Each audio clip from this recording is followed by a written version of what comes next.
Hi everyone, I'm Blair from Bloom with Blair here on YouTube. Today I'm here with HomaGlow to help explain why it's important to know what water temperature you should use for stains.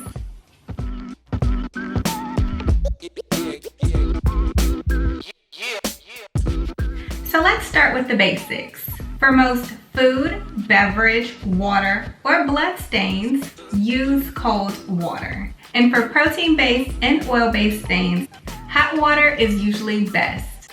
Cold water is often going to be your go-to solution for most stains. Cold water helps to prevent the setting and spreading of stains, and it is gentle on various fabrics. Use cold water for stains such as blood, chocolate, ketchup, mustard, wine, peanut butter, lipstick, nail polish, soy sauce, and even vinegar.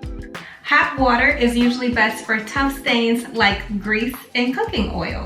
Hot water is able to dissolve and loosen those complex substances. The power of hot water can be a game changer for those stubborn stains.